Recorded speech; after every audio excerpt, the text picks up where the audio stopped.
আসসালামু আলাইকুম। Real village cooking চ্যানেলে সবাইকে ওয়েলকাম জানাচ্ছি। আজকে আবার একটা নতুন পর্ব নিয়ে হাজির হলাম। স্কিপ না করে পুরো ভিডিওটা দেখতে থাকুন, খুবই ভালো লাগবে।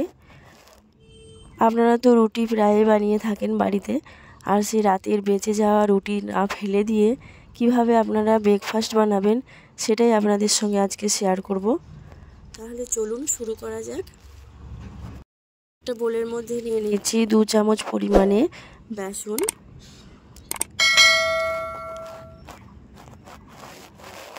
2 চামচ পরিমাণে বেসন নিয়ে নিলাম। দিয়ে নিলাম সামান্য লবণ, হাফ চামচের কম লবণ এবং জল দিয়ে ভালোভাবে একটা ব্যাটার তৈরি করে নেব। খুব ভালোভাবে ফেটে নিতে হবে।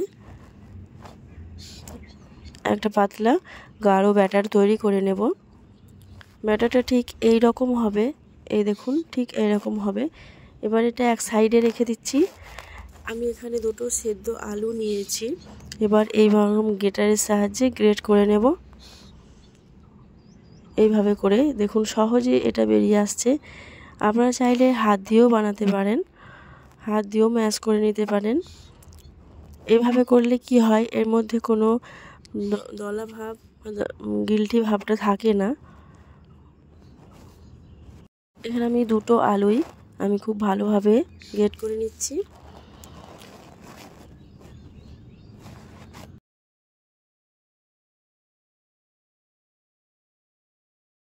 এবার এর মধ্যে আমি কিছু মশলা অ্যাড করব। দিয়ে দিচ্ছি লবণ, এবার দিয়ে দিচ্ছি কালো গোলমরিচের গুঁড়ো 1 চামচ পরিমাণ, দিয়ে দিচ্ছি এখানে কাঁচা লঙ্কা কুচি, ধনে পাতা কুচি। আমি সব কিছুকে ভালোভাবে মিশিয়ে নেব। দিয়ে দিলাম চাট মশলা।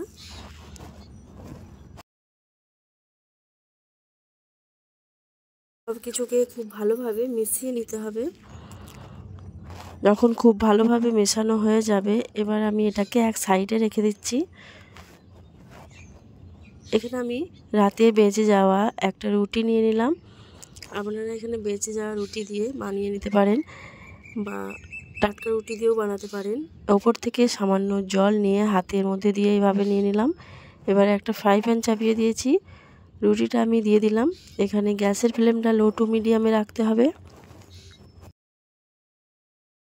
রুটিটা যখন খুব ভালোভাবে গরম হয়ে যাবে, আমি যে বেসনের ব্যাটারটা তৈরি করে রেখেছি, ওপর থেকে চামচে করে তুলে তুলে এর ওপরে চারিপাশে খুব ভালোভাবে লাগিয়ে নেব। খুব চারিপাশে খুব ভালোভাবে লাগিয়ে নিতে হবে, বাইরে না বেরিয়ে আসে। খুব ভালোভাবে লাগানো হয়ে গেলে এটাও যখন শুকিয়ে আসবে, ঠিক সেই পর্যায়ে এটাকে আমি নামিয়ে নেব। খুব ভালোভাবে শুকিয়ে নিতে হবে। এ দেখুন খুব ভালোভাবে এটা হয়ে গেছে। এবার আমি গ্যাসের ফ্লেমটা অফ করে দিচ্ছি। আমি যে আলুর মশলাটা রেডি করে রেখেছি, চামচে করে তুলে তুলে এই রুটির মধ্যে দিয়ে দেব। রুটির চারিপাশে খুব ভালোভাবে লাগিয়ে নেব। চারিপাশে খুব ভালোভাবে লাগিয়ে নিতে হবে।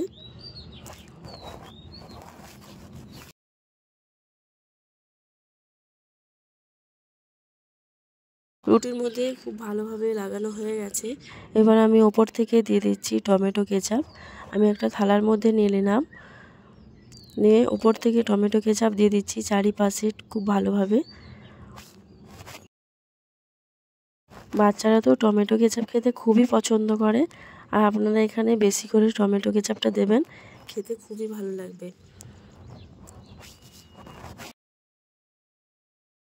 এইভাবে চামচের সাহায্যে চারিপাশেই খুব ভালোভাবে লাগাতে হবে। টমেটো কেচাপ খুব ভালোভাবে লাগানো হয়ে গেলে ওপর থেকে আমি কিছু মশলা অ্যাড করে দেব। দিয়ে দিচ্ছি এখানে কালো গোলমরিচের গুঁড়ো, দিয়ে দেবো অরিগানো, কুচি করে রাখা পেঁয়াজ।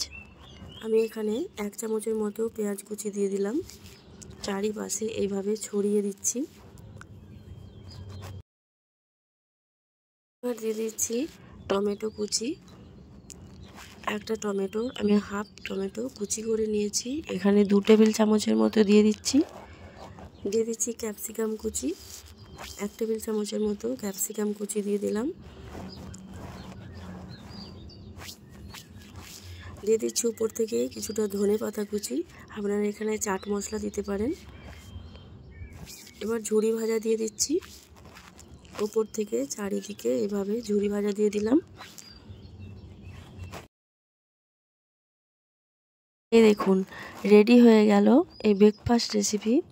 তাহলে দেখলেন তো, বেঁচে যাওয়া রুটি ফেলে না দিয়ে এইভাবে আপনারা ব্রেকফাস্ট বানিয়ে নিতে পারবেন বা বাচ্চাদের টিফিনেও দিতে পারবেন। কত সহজে বানিয়ে ফেললাম এই ব্রেকফাস্ট রেসিপি। এইভাবে বানিয়ে আপনারা যখন খুশি ইচ্ছা মতো খেতে পারবেন।